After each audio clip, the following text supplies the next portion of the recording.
All right, welcome back again, everybody. Today we're going to be doing section 16.2, which is all about line integrals. So we're going to continue our exploration of vector calculus, and we're going to develop this really, really cool tool known as the line integral or a path integral. Let me pull up the slides and let's get started. Right. So first thing, I do want to give a bit of a heads up. This lecture will probably be a bit of a long one. There's a whole bunch of slides, but also just the tool of the line integral is a very, very important one. So we have to develop it, and then we have to talk about its use, and then we have to talk about all these properties of the line integral and so on. So it may be a bit of a long lecture. There is a pretty nice pause point, though, because we're going to be talking about two different kinds of line integrals, line integrals of scalar fields and line integrals of vector fields. So that might be a good point to like take a break and, rest your eyes, stretch your legs. But here's the overview.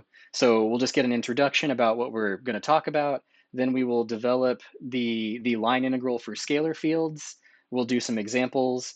We will do some basic physics applications, but really these are just kind of the same physics applications we saw before when we had to talk about moments and center of mass. It's the same thing, except now it's a line integral. Then we'll talk about line integrals with respect to x and y, and we'll do line integrals in space.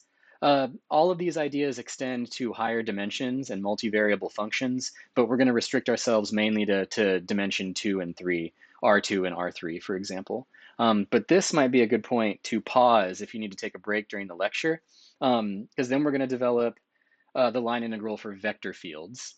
Then we'll do some examples, and then at the end, we'll have some helpful Mathematica commands, but kind of like the previous lecture, I'm going to pepper those throughout the lecture so it won't take that, I won't dwell on this for too long. Okay, so here we go. In this section, what we're going to do is we're actually going to redevelop the mechanics of the Riemann integral again a couple of times to construct a very useful tool, which is called a line integral. Um, Line integrals are basically the same thing as a single integral, like an integral of the single variable, except now instead of integrating over an interval, we're going to integrate over a curve or a path in the xy plane. So yeah, a more appropriate name is actually path integral, and you'll hear them referred to as path integrals very commonly. Sometimes they're called curve integrals, but the basic idea is if we've got a multivariable function, what is it, how can we integrate that function over some curve in the plane or in space? These were actually invented in the early 19th century to help solve problems involving fluid flow and forces, electricity, magnetism, etc. So this is where like the physics and the mathematics really comes together.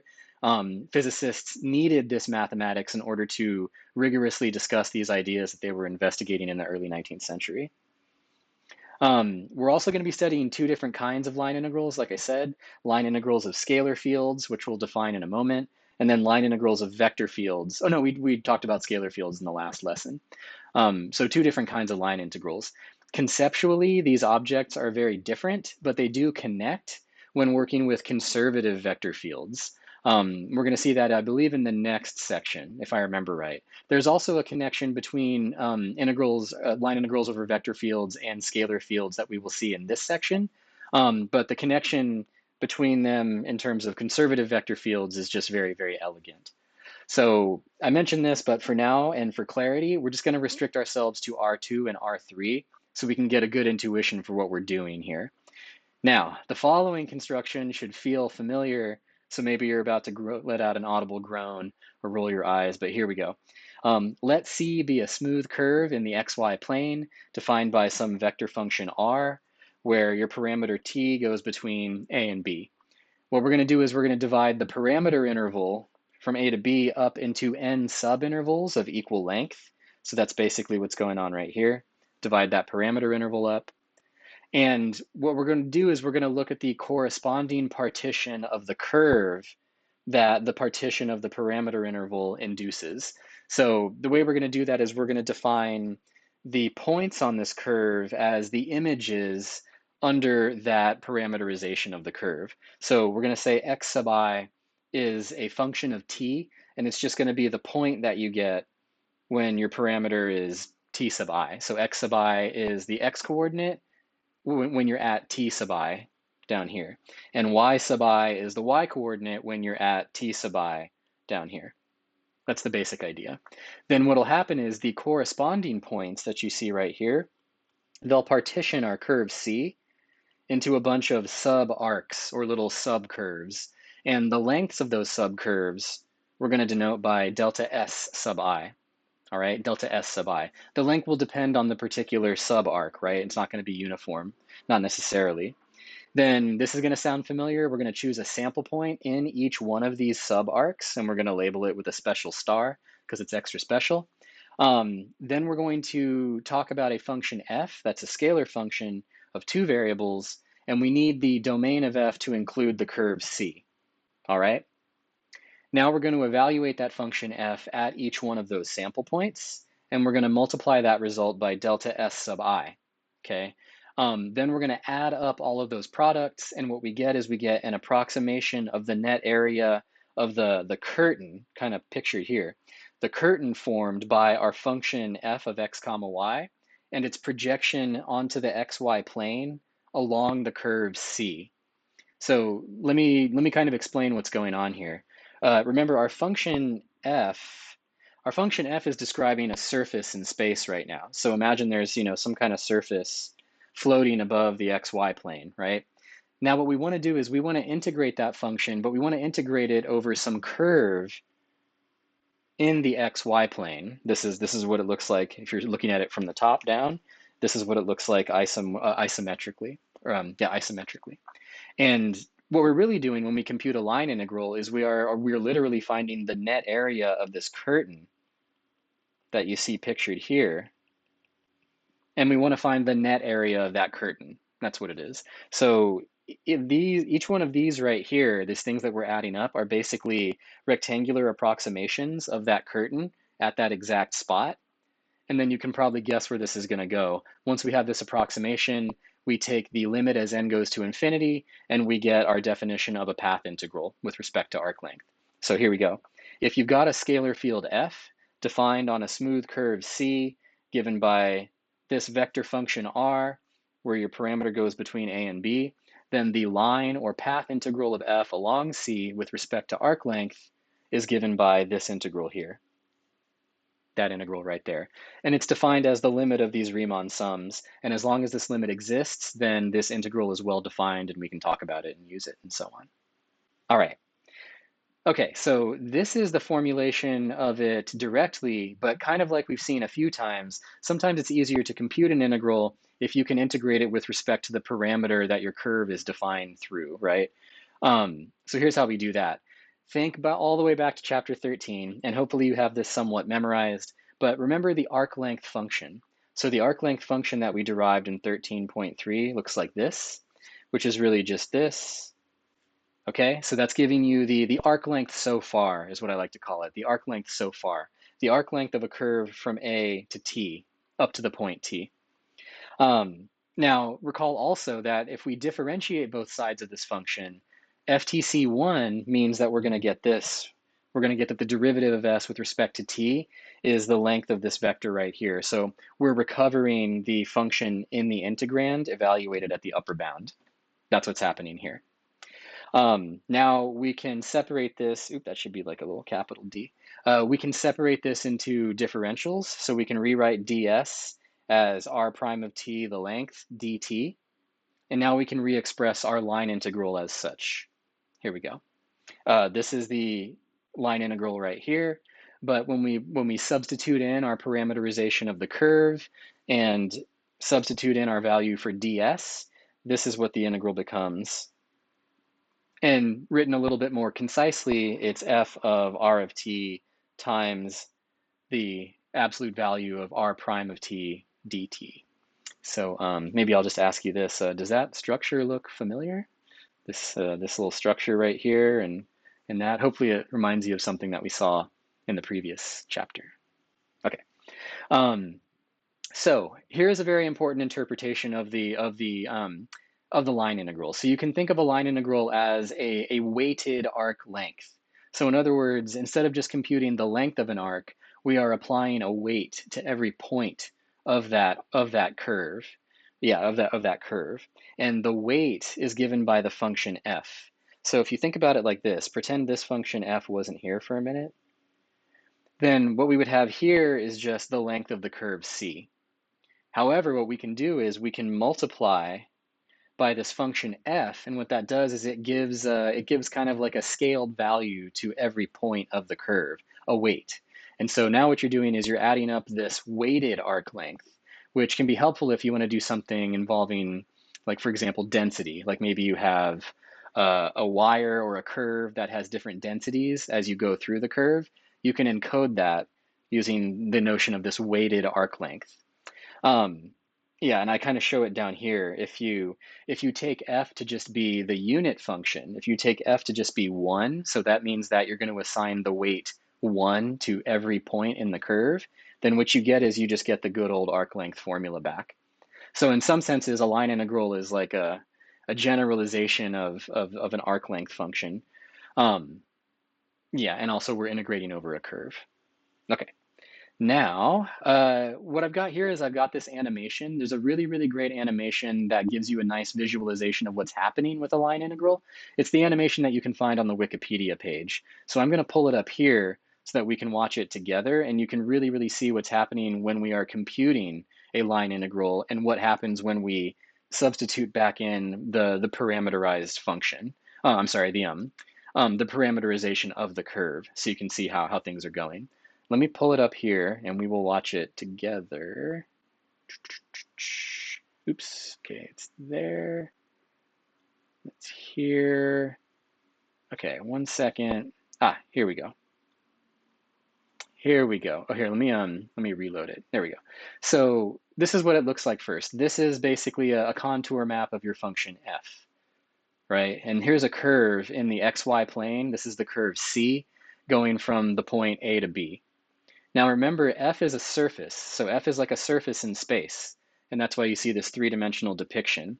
That blue curve that you're seeing, that is the function f evaluated over the curve C, right? Now what we're going to do is we're going to basically take that and stretch it out, and this is what happens when we input the parameter right here. So if we input our parameterization, this is why the integral becomes what we just saw a minute ago. So let's go through it again, play it maybe once or twice more.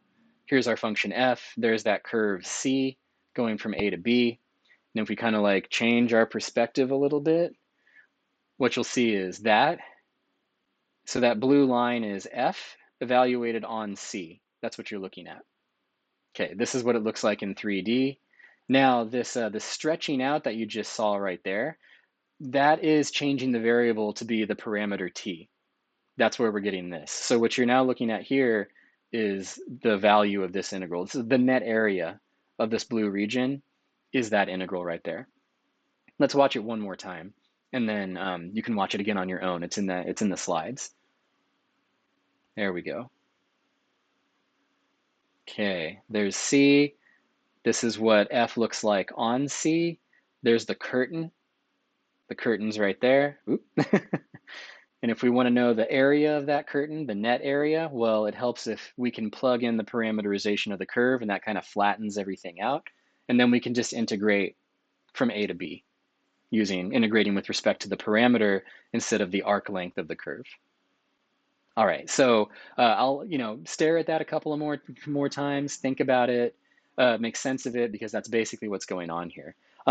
So one thing I want to point out here is to remember this. A curve may have many different parameterizations. There's lots of ways you can describe going along that curve from A to B, but by the change of variables formula that we learned in section 15.9, the value of the line integral does not depend on the parameterization of the curve, as long as the curve is traversed exactly once. You can't like go back and forth and so on. So really what you're looking at is just a change of variables, and you're changing the variable to be in terms of the parameter. That's what's going on. So even though the variable of integration has changed, the value of the integral has been preserved. That's the important part. All right, now let's do some examples. So evaluate this line integral. Here's the function, where C is the upper half of the unit circle. All right, so this is one that I kind of want you to try on your own. So let me do this first. Let me throw up the thinker there.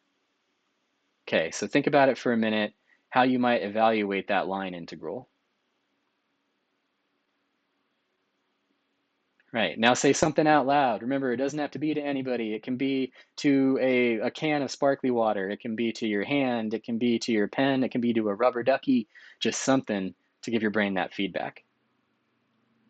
Even better if it's a friend or a peer or a colleague. Okay, now try to work it out on your own. I will give you a tip. Find a parameterization of the upper half of the unit circle and perform the change of variables and see what you get. That's my hint. Okay, now let's do it together. So, okay, let's start with this. The standard parameterization of this curve, the unit circle, is cosine t sine t, and because we're only doing the upper half, we only need t to go from 0 to pi. Now we can plug all this information into our line integral and change the variable of integration. So here we go. Plugging in x is cosine t and y is sine t, we get this. And now remember, ds is this. So it's the length of that, it's the length of this times dt. So what is dx dt? Derivative of cosine is negative sine. Derivative of sine is cosine. So when you square that, you basically get these. Continuing on, sine squared plus cosine squared is 1. That's always nice when that happens. So this simplifies to this. And now we can apply FTC2, evaluate at the bounds, and we get this result. One thing I want to point out here, notice that the original integral was an integral over c. And that's what this subscript here is denoting. It's just saying it's an integral over c. Here, these are the upper and lower bounds of the parameter interval, because now we've changed the variable of integration, so the bounds change, right? The thing we're integrating over is changing. Now we're integrating over an interval, but we've preserved the value of the integral through this change of variable. That's what's happening right there, right? Go through that process and you get this. Now, one thing I want to do before I go to the next slide is I want to show you how to do this in Mathematica and give you a picture of what it kind of looks like. So let me switch over to Mathematica for a minute. Here we go. Yes, you can see that.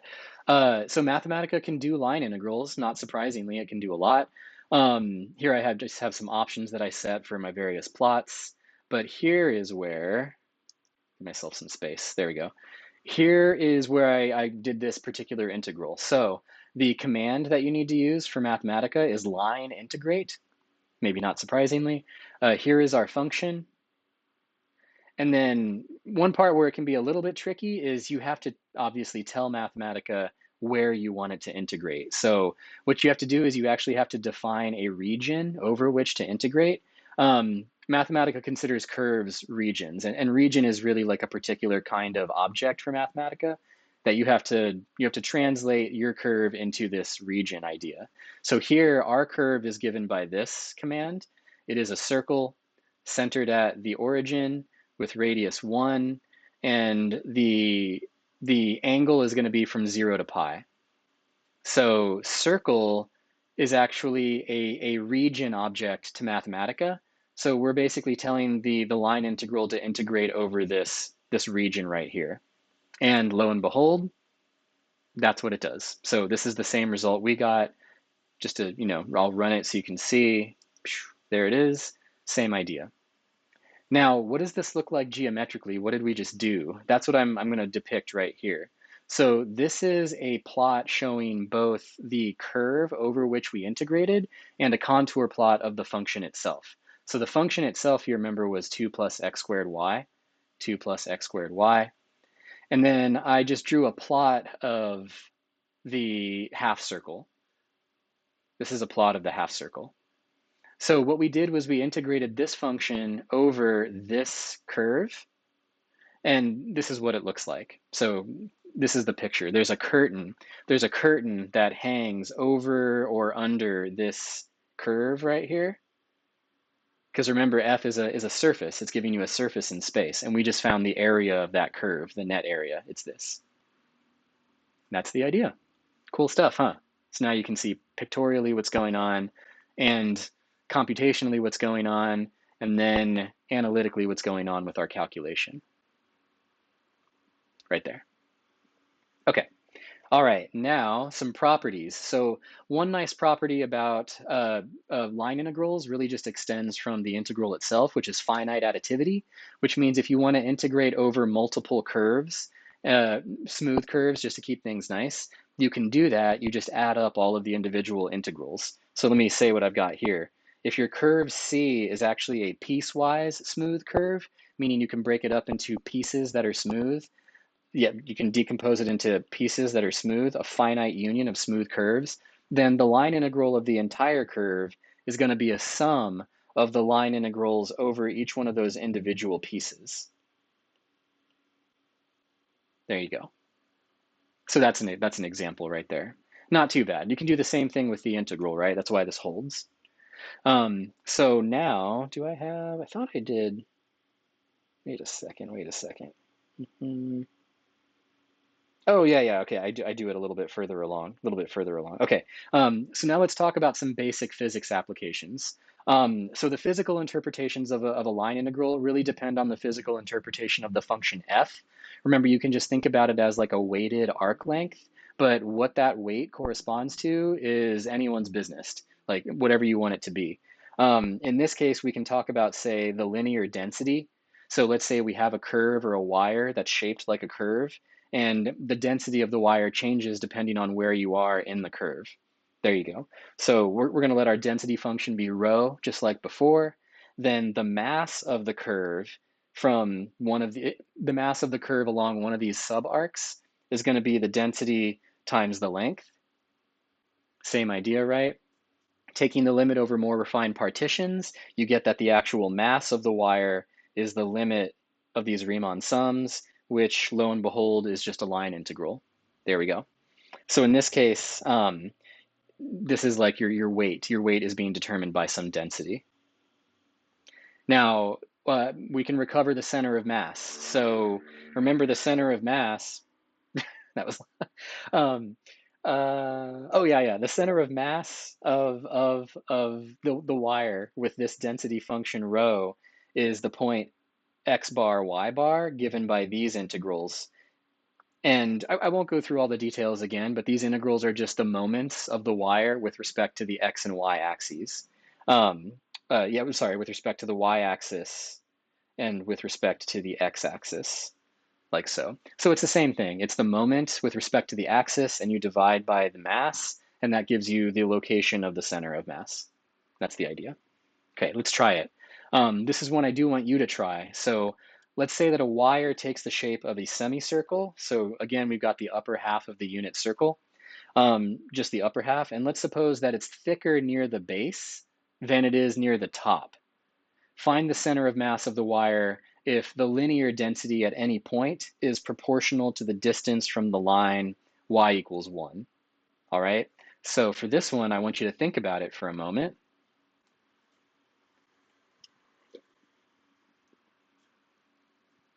Okay, now say something out loud about how you're going to approach it.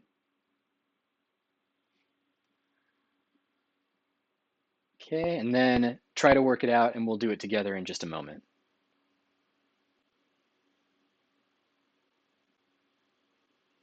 Right, here we go. So one thing that might help is let's draw a little picture for just a minute here. This, okay, that's X, that's Y. Our circle or our semicircle basically looks like this. Basically, actually, maybe I'll use technology to help me out with this. No, it's not a parabola. Never mind technology. Okay, pretend that's a circle. And this is -1 and 1. The idea here is that the wire is thicker near the base than at the top. So essentially the wire is thicker down here, and it gets thinner as you move to the top. So the thickness is actually changing like so. The thickness is changing linearly vertically, all right? Um, Find the center of mass if the linear density of the wire at any point is proportional to the distance from the line y equals 1. So here's the line y equals 1, and the density is changing based on your distance away from that line y equals 1, right? So the density is changing like so. Now, because it's proportional to that distance, that means there's some proportionality constant, and we can write our density function like so. K equals 1 minus y, where k is a constant. Then our mass is just going to be adding up the density times that length. This is another good time to plug in the parameterization. So what is y? Y is sine of t. What is ds? ds in this case, wait a second. Oh yeah, we already saw. In this case, ds is going to end up being 1 times dt, right? By the same calculation we had in the previous example. So this just simplifies to this. Now we can apply FTC2, and we get that this is the mass, k times pi minus 2. Now we will find the y-coordinate of the centroid first, or the center of mass first. So remember, that's going to be 1 over the mass times the moment with respect to the y-axis. I'm sorry, with respect to the x-axis. And then there's our mass. Do this like so. Now we're going to go through and plug in our parameterization, and we're going to get that. Notice the k's actually cancel in this case.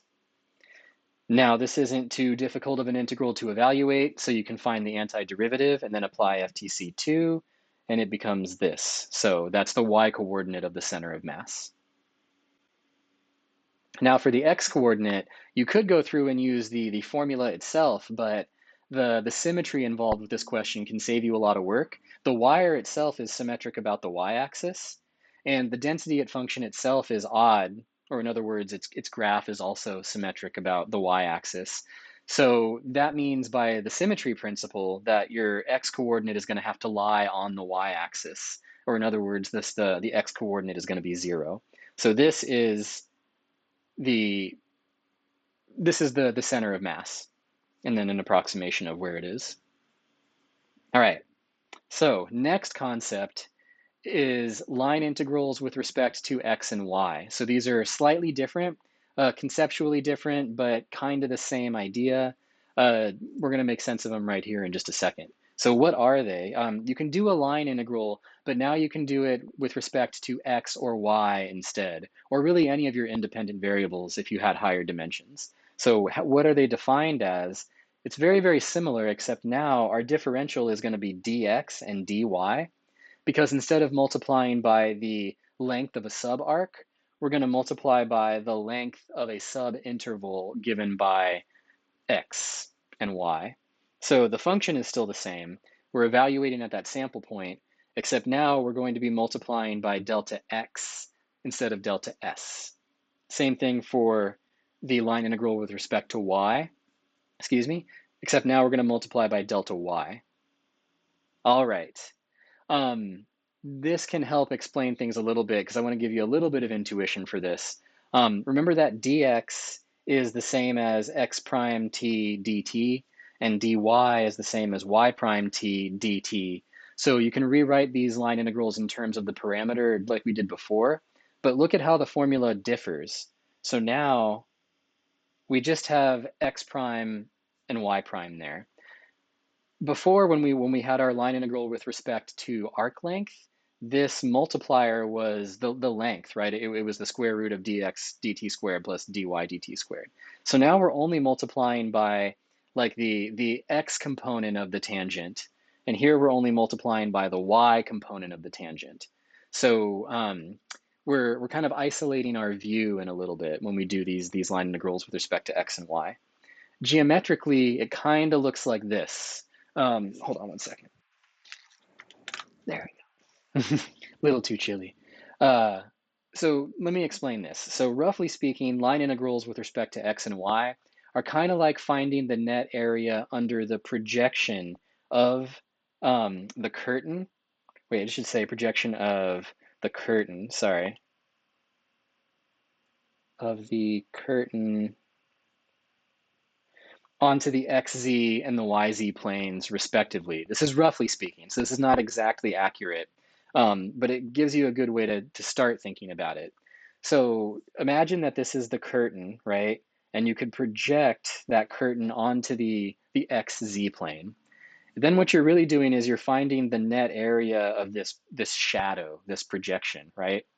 Now, the reason this picture isn't entirely accurate is because if the curtain goes back and forth along itself in terms of its shadow, then the net area is going to be a little bit different than what you might imagine. So, for example, if I were to project the curtain this way onto the YZ plane, notice that the curtain kind of like wraps in on itself a couple times, right?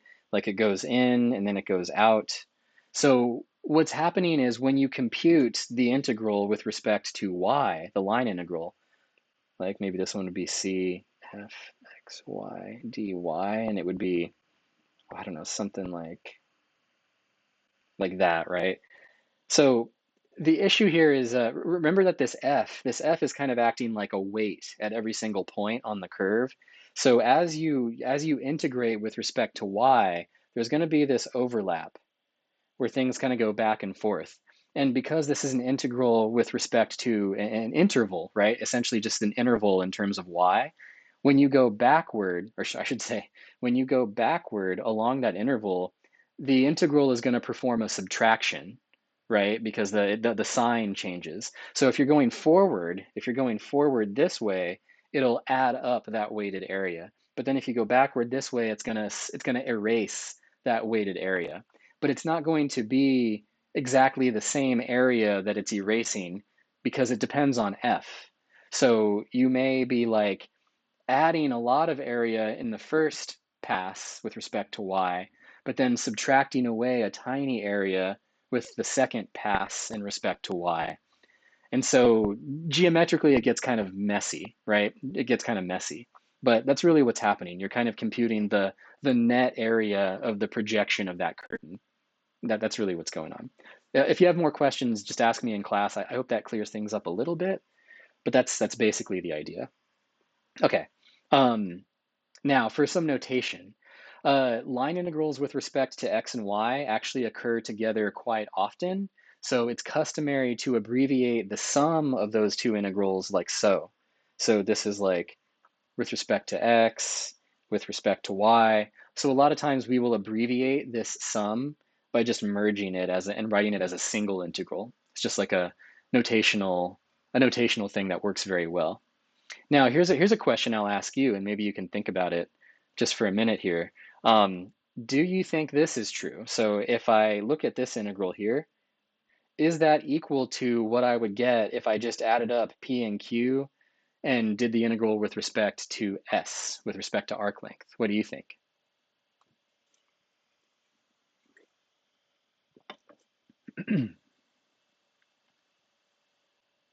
Okay. All right, time's up. So generally speaking, no, this is not going to be true. This is not going to be true. And it's not going to be true because if you think back to this slide right here, remember what's happening here with these differentials and these differential forms, right? This is x prime t, y prime t, right? It's not the same as ds. It's not the same as ds if I just add those two things together. In other words, x prime t plus y prime t dt is not going to be the same as ds. So generally not true. Maybe more naively, you can think about this as asking, is it true that the side lengths of a triangle add up to the length of the hypotenuse? The answer is no. Something for you to ponder for later. When do you think this would actually be true? If you could, when do you think this would be true? Give you something to ponder. All right, here you go. Ponder it and think about it and see if you can figure it out. All right. Okay, so now let's do this example. So here, let's evaluate this line integral, and we're gonna do this integral over c, and here c is going to be the union of two smooth curves. So this is where your c is a union of piecewise smooth curves. C1 is the line segment from this point to this point, and C2 is going to be the parabolic arc from here to here, right? And we're going to compute the line integral over that whole curve, C. So this one, try to do it on your own. So think about it for a minute and see if you can figure out what you would do first. Okay, now say something out loud to yourself about how you would do it.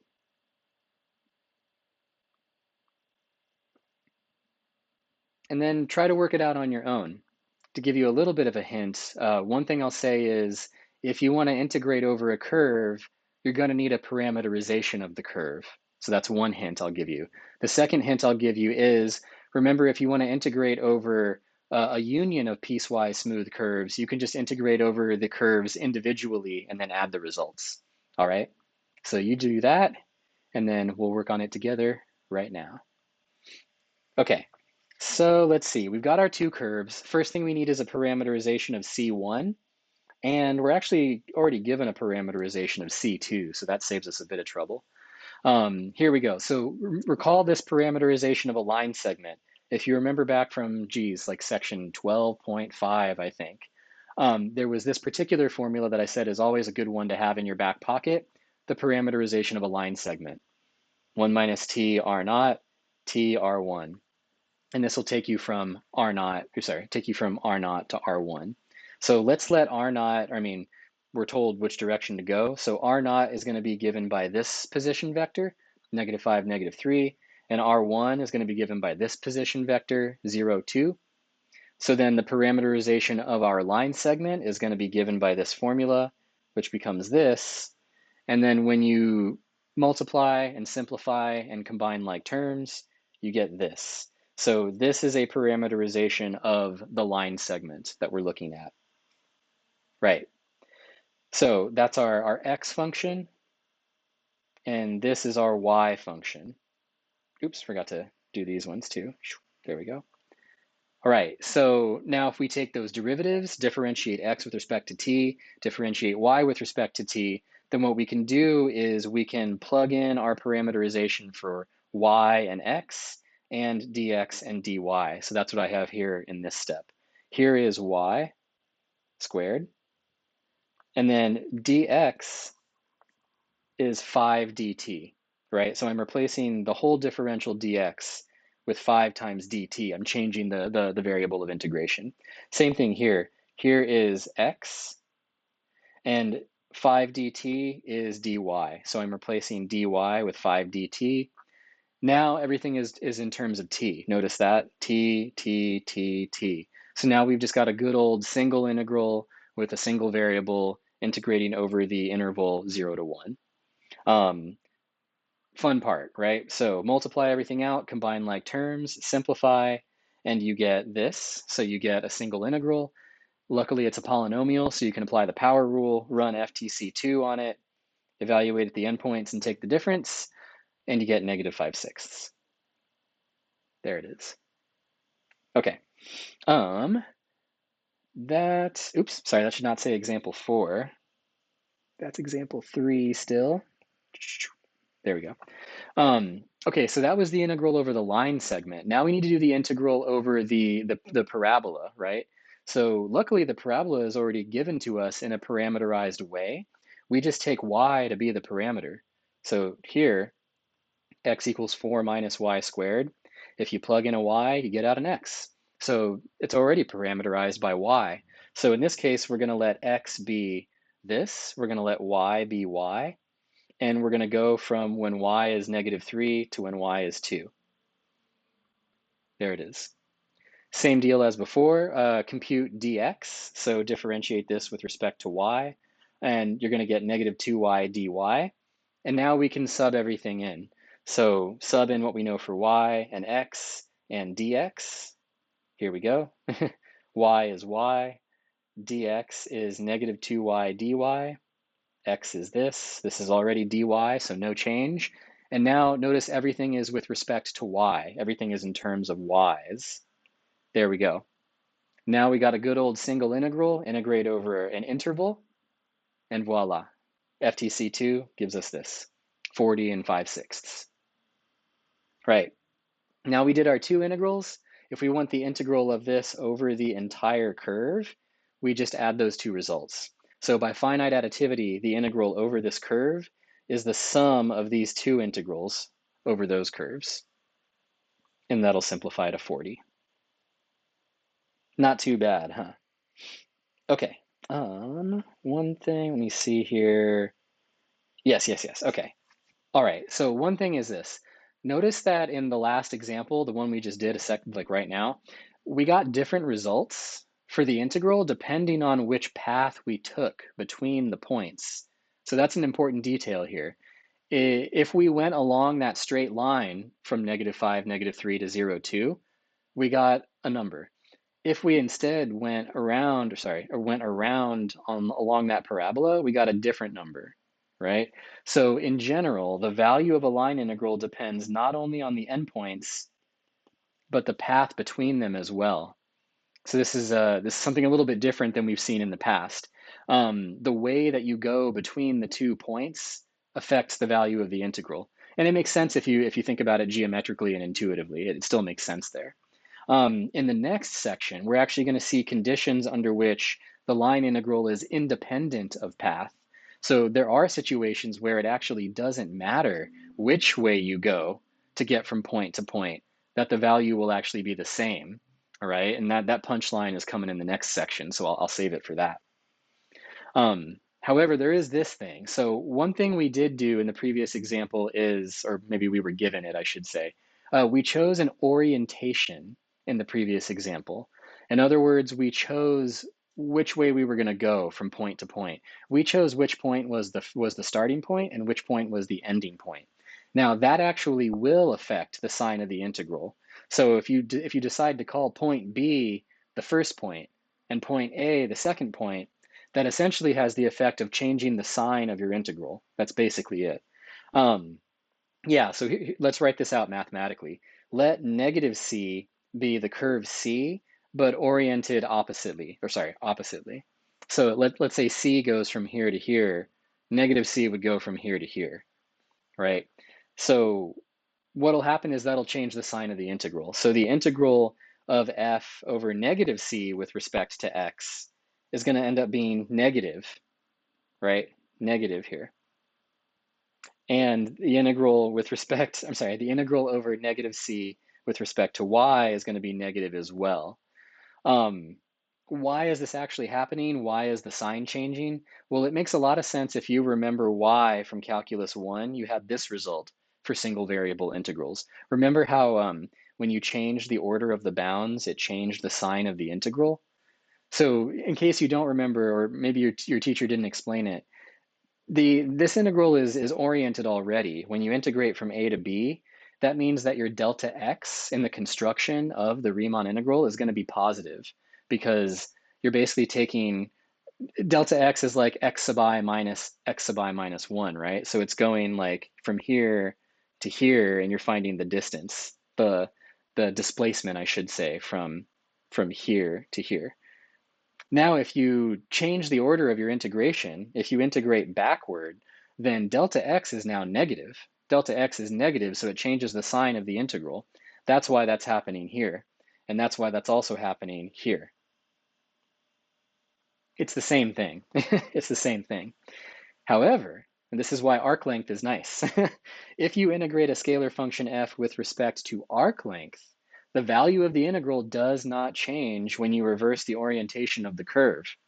And that's because delta S is always positive. Delta S is always positive in the construction of the line integral. So if you look back at the construction we did earlier in this lecture, delta S will always be a positive number, no matter what. So it doesn't matter if you're scanning backward or forward in terms of your parameter, it's going to be the same. You're going to get the same value. So integrating with respect to arc length, there is no change in the value of the integral, the line integral. All right. Next thing is line integrals in space. And let me see, yeah, we're almost to a good pausing point if you want to take a break. Like I mentioned before, path integrals can be computed for functions of multiple variables. All the definitions above generalize as expected. You could have a curve in n-dimensional space and ask yourself, what is the line integral of my n variable function over that space curve in n-dimensional space? And all of it works the same way. Let's focus on R3 for a minute. So in R3, suppose we've got a smooth curve C parameterized like so.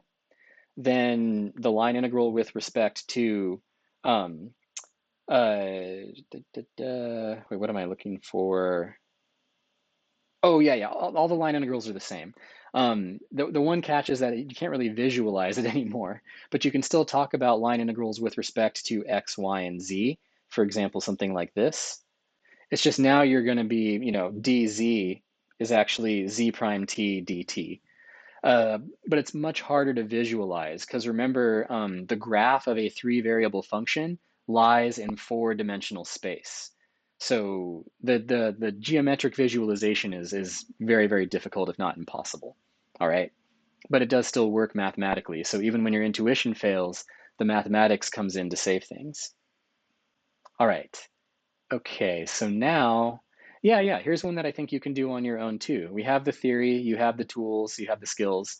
I want you to try to evaluate this path integral where C is the circular helix, right? We've seen this a few times. The circular helix given by this, parameterized like so, from 0 to 2 pi. So here's one where I do want you to think about it for a minute and think about how you might set it up. Okay, and now try to work it out. Oops, I forgot to say something. Okay, say something out loud to yourself, and then try to work it out on your own. And we'll do it together in just a moment. All right. Okay, here we go. So we're already given our parameterization, so that's really nice.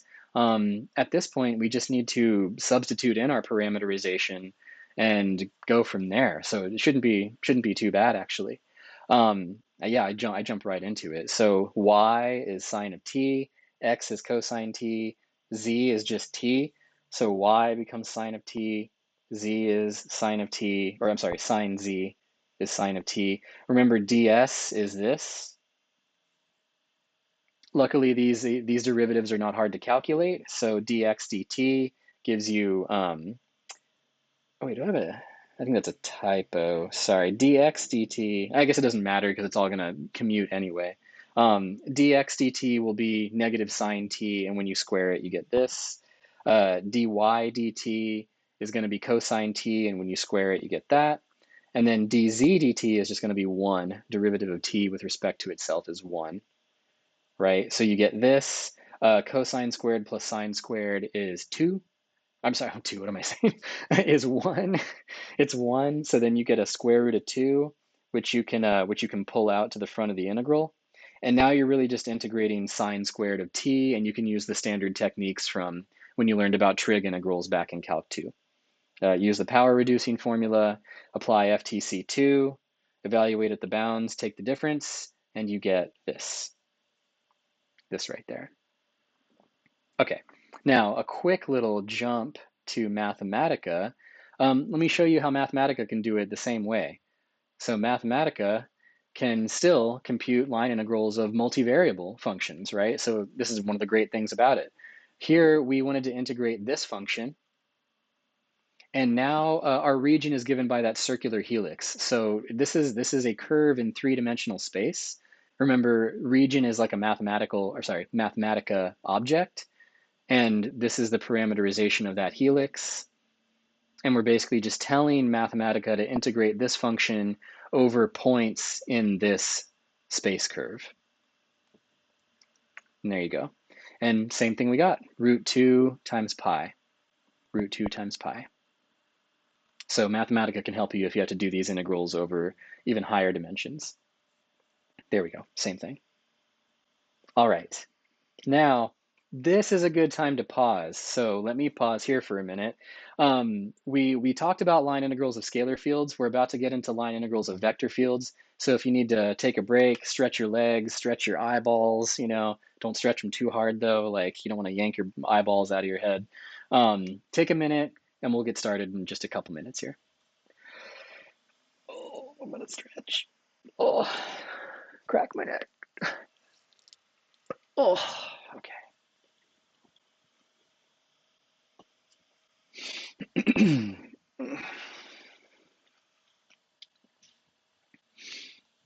All right. Okay, I'm going to get started again. So I hope you had a nice break. I hope you're ready to continue talking about line integrals. Now we're going to do line integrals over vector fields. So different conceptually, familiar construction, but frankly just really, really cool, I think. So here we go. Now is when we really begin our journey into vector calculus. Now we're going to be doing calculus on vectors, like vector functions. Or I shouldn't say vector functions, vector valued functions.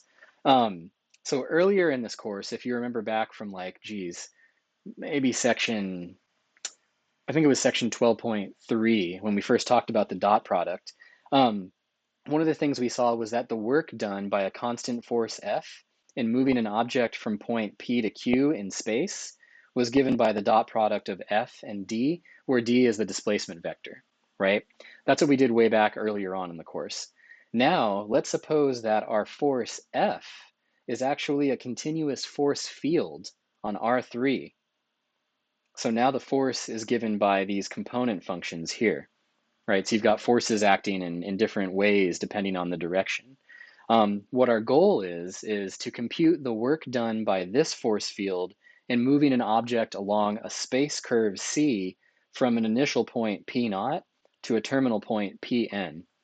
That's the goal. So now we've got a vector field going on in space. We've got a curve, maybe a trajectory of an object, and we want to know how much work is done by that force field to move the object along that curve. So the following constructions should sound familiar. Here we go. Partition your curve C into subarcs of subarcs P sub I minus 1 pi of length delta S sub I by dividing the parameter interval into n equal length subintervals. So same idea as before. You're cutting up your arc or your curve into multiple subarcs. Choose a sample point in each one of those subarcs that corresponds to some parameter in the ith subinterval. And if delta S sub I is small, so if the length of those subarcs is small, then the object moves along the curve approximately in the direction of the unit tangent vector at that point, right? So pretend that these lengths are very, very tiny, very tiny. What we're saying is that the object is basically going to move in the direction of the unit tangent vector at that point. That's roughly the idea.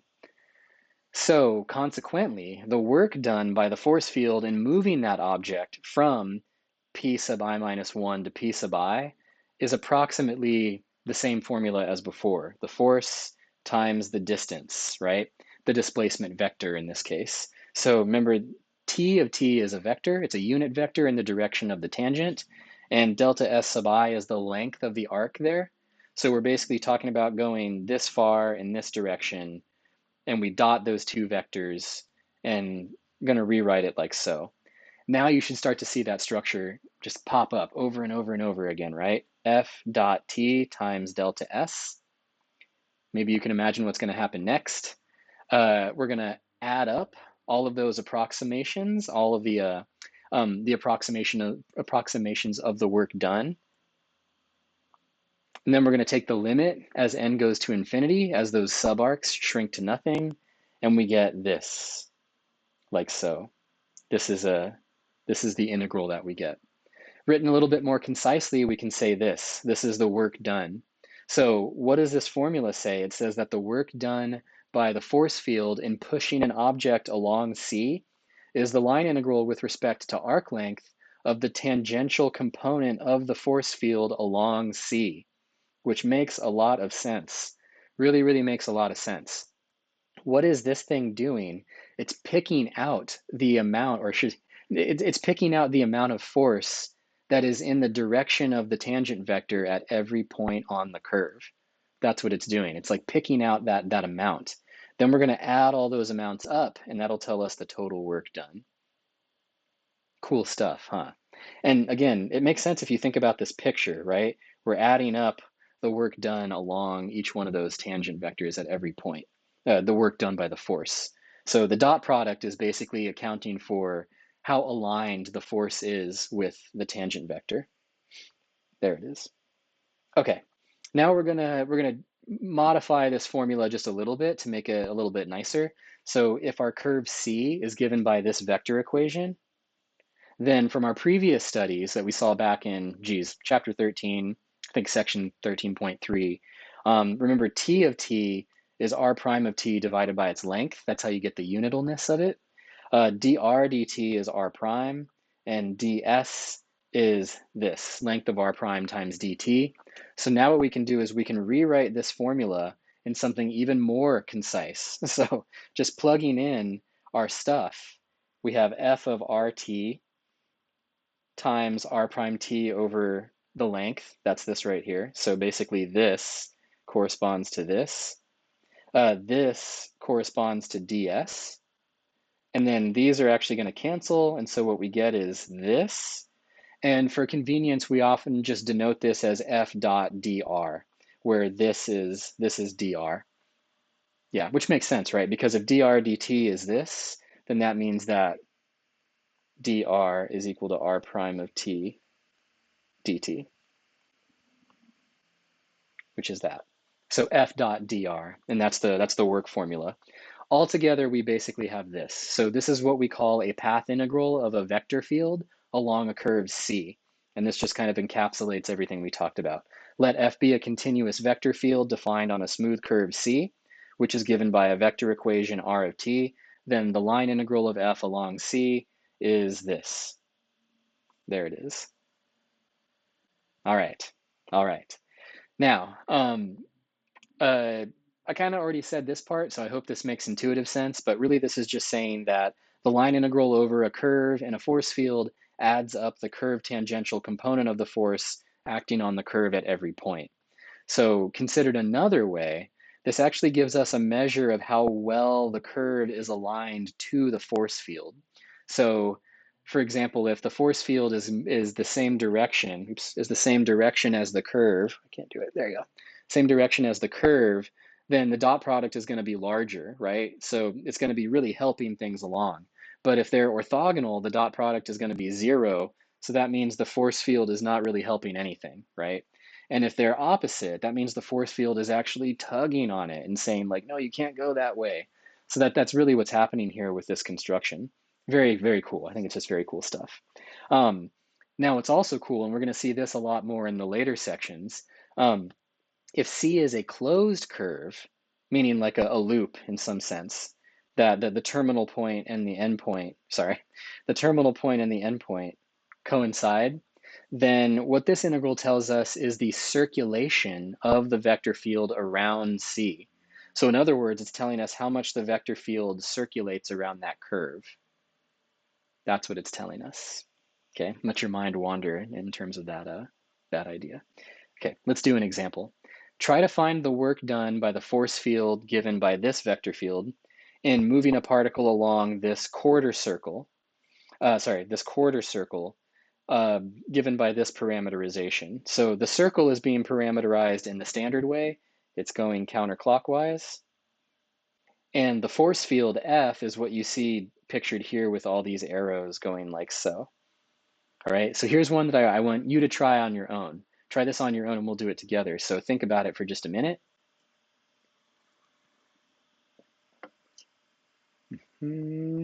Okay, now say something out loud to yourself about how you will do it.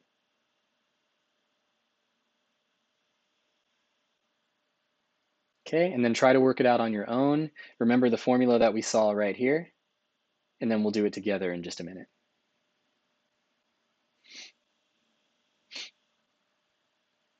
All right, here we go. Let's see, we've got our formula, we have our parameterization. I think we just need to calculate dr. I think that's what I did. Yeah, r prime, yeah, same thing. Or yeah, basically the same thing. So since our parameterization is given like so, we can plug that into our force field, plug that in for x and y, and f of rt becomes this. Then we can differentiate differentiate r, and we get r prime of t is this. And now we can compute our integral. Here it is. So f dot dr is going to be f of rt dot r prime t dt. Now we're integrating from 0 to pi over 2, integrating with respect to the parameter t. Do the dot product of these two vectors, and you get a scalar. So you get a scalar function. Remember, the dot product always gives you a scalar. Same thing here. It's giving you a scalar function result. That scalar function is this, and now you're back in Calc 2. So hopefully this is a little bit of a breath of relief. How do you do this one? Looks like a simple u substitution will work. Let u be cosine, then du is going to be negative sine, and so on and so on. Yeah, I think that's right. Um, again, I'll say here, this is another reason why I always harp on my students about changing the bounds of integration. Just change the bounds. Just change the bounds. Don't worry about preserving these. Just change them as you go along, and you'll preserve the value of the integral even if the function has changed, right? The whole change of variable formula idea. Just change the bounds. Evaluate this. FTC2 gives you negative 2/3. And that's it. So what did we just find out? That's basically the work that the force field is doing in helping an object along this curve. And that result makes a lot of sense if you think about the picture and the way the curve is being traversed versus the force field direction, right? The force field is not really aligned with the curve very much. It's kind of aligned like up here, and I mean, kind of right here, but now it's not aligned at all.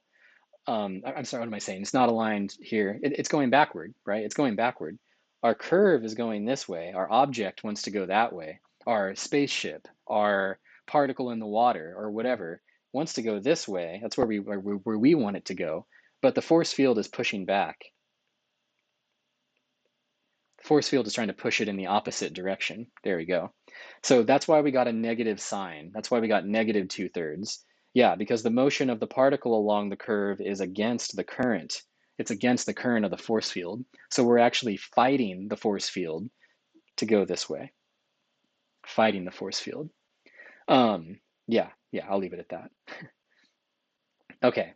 Now, something that's a little bit different about line integrals of vector fields, if you reverse the orientation of C, then the sign of the integral will also change accordingly. So this is a little bit different than it was in the past for integrating scalar fields with respect to arc length, right? So that everything stayed the same in that case. However, when we're integrating a vector field over a curve, if we change the orientation of the curve and we follow it in the reverse order, that actually it reverses the sign of the integral. And the reason for that is because our tangent vector t is now going to be replaced by negative t in the construction of the actual integral, right?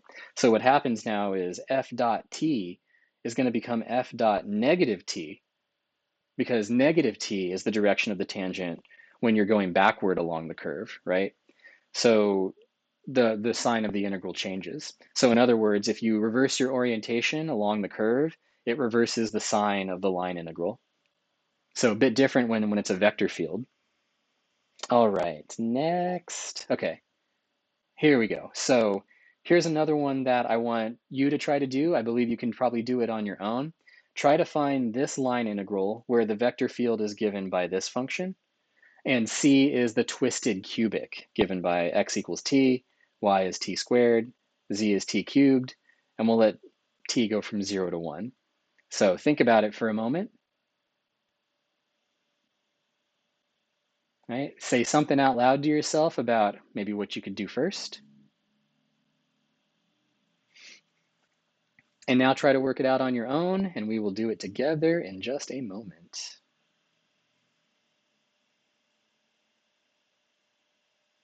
All right. Okay. All right, here we go. So we got to find all the little pieces, right? So r of t is given by this. Compute the derivative, simple enough, you get this. Plug this into our function, or to our vector function, right? Basically plug in the parameterization. So x is t, y is t squared, z is t cubed. When you plug all that stuff in, this is what our vector field looks like on that curve, right? T, T, T, instead of x's and y's. Now we can just put everything together. F dot dr, sorry, that should be a dot product, not just a scalar multiplication. F dot dr becomes this.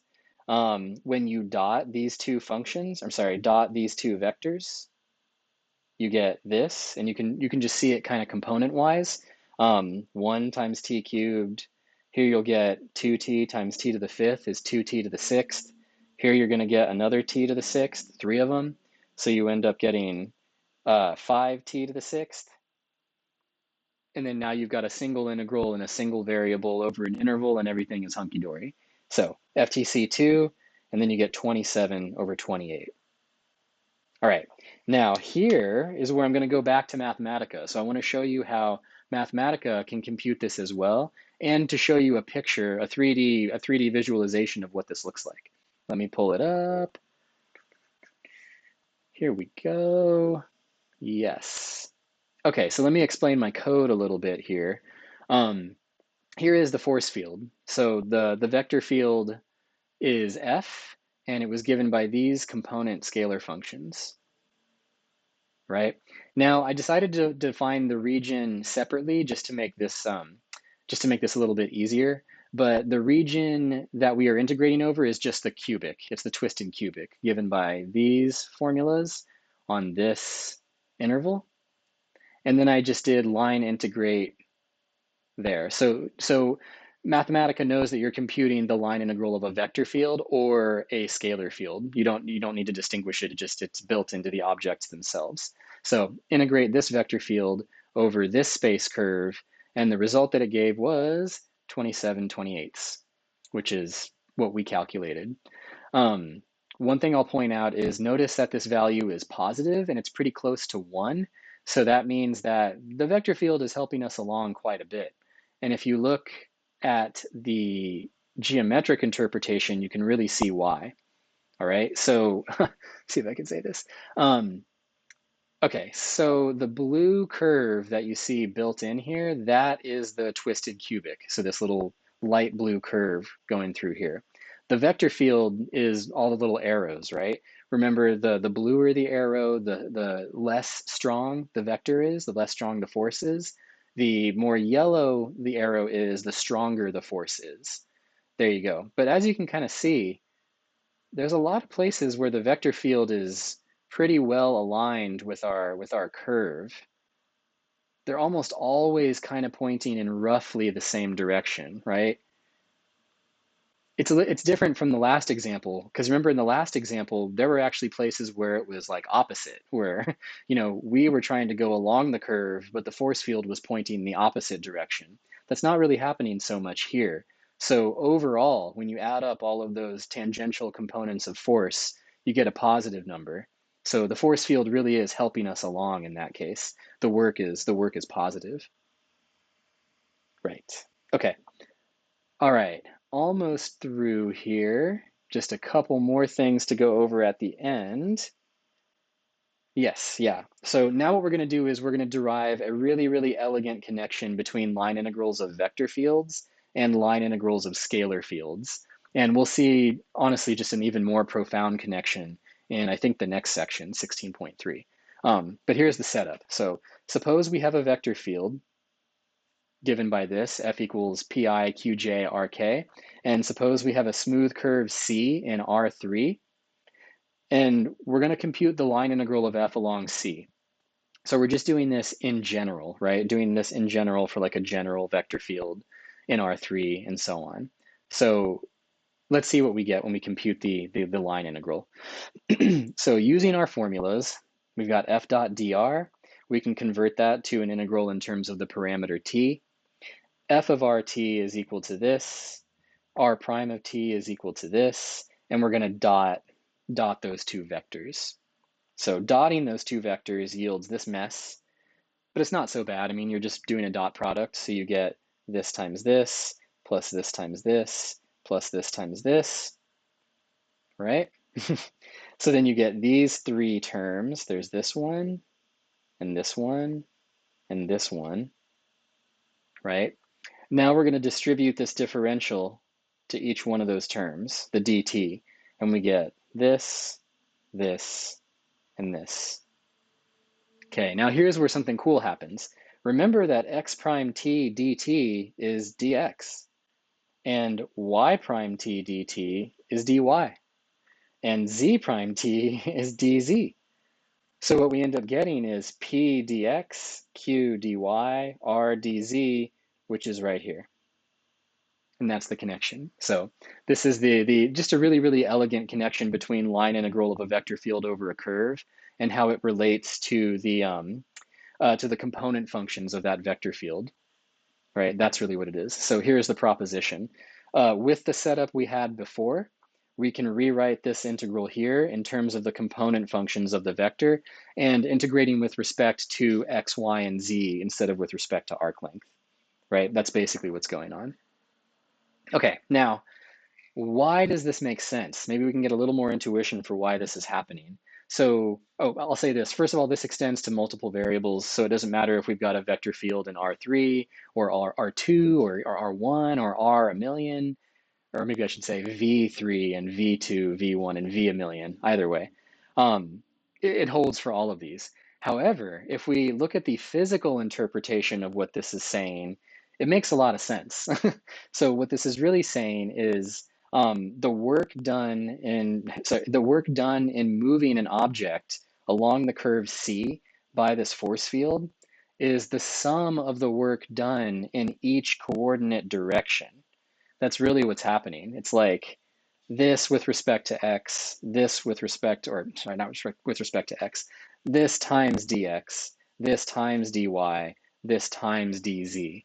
So it's kind of like adding up all of the work that you're doing in each direction and then summing it all up.